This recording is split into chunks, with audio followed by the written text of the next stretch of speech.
एक बहुत ही पुरानी बात है। एक गांव में एक व्यक्ति रहता था। उसके पास एक खेत था और वह उस खेत में अनाज उगाता और किसी न किसी तरह से अपने परिवार का पालन पोषण करता था।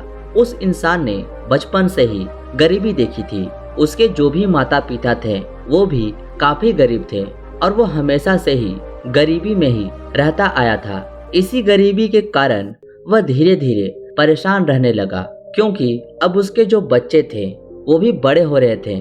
उनकी फीस के खर्चे, किताबों के खर्चे, कपड़ों के खर्चे बढ़ते ही जा रहे थे और फिर घर का भी खर्चा और फिर ऊपर से महंगाई भी बढ़ती जा रही थी।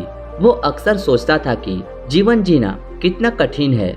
एक समस्या खत्म नहीं होती और दूसरी शुरू हो जाती है।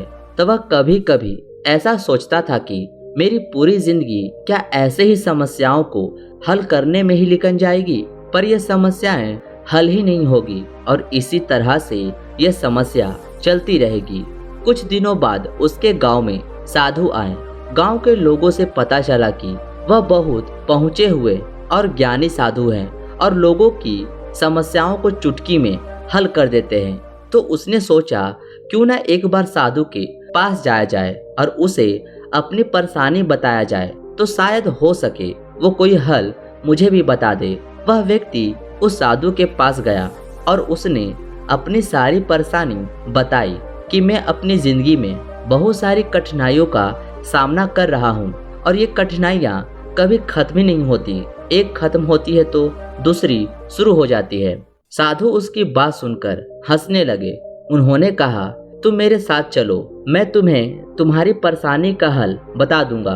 तो उसने कहा ठीक है। तो फिर वो साधु उसे एक नदी की तरफ ले गया और बोला कि मैं तुम्हें नदी की दूसरी तरफ जाकर तुम्हें तुम्हारी सारी परेशानी का हल बताऊंगा और तुम्हारी सारी परेशानियां दूर हो जाएगी। तो ये कहकर साधु नदी के किनारे खड़े हो गए। नदी के किनारे खड़े खड़े काफी देर हो गई और वो इंसान सोचने लगा कि यहाँ इतनी देर से क्यों खड़े हैं और अगर नदी के पार ही समस्याओं का समाधान होगा तो फिर क्या हमें कोई लेने आ रहा है या फिर यमराज किसी का इंतजार कर रहे हैं। और अंत में उसके सब्र का बांध टूट गया और उसने पूछ ही लिया, महाराज हमें तो नदी पार करनी है, तो हम अभी तक यहाँ क्यों खड़े हैं।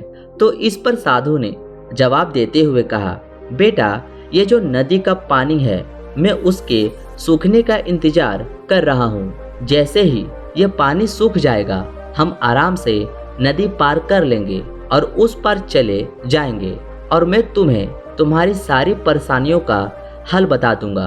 तो वह व्यक्ति सोचने लगा कि यह महाराज कैसी मूर्खों जैसी बातें कर रहे हैं। फिर भी वो ऐसे ही पूछ बैठा, महाराज नदी का पानी कैसे सूखता है और आप ये कैसी मूर्खों वाली बातें कर रहे हैं। नदी का पानी कैसे सूखता है, ये तो ऐसे ही चलता रहेगा।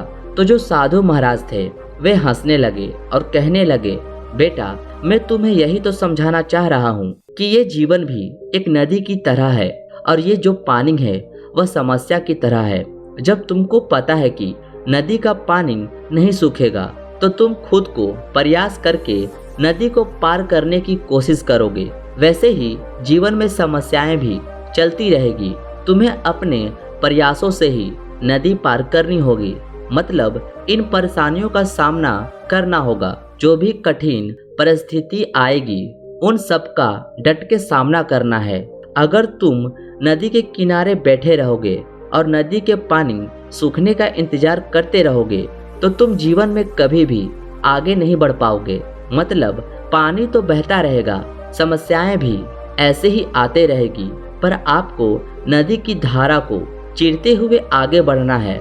यानी कि हर समस्याओं को खत्म करते हुए आगे बढ़ना है, तभी तुम जीवन में आगे कुछ कर पाओगे।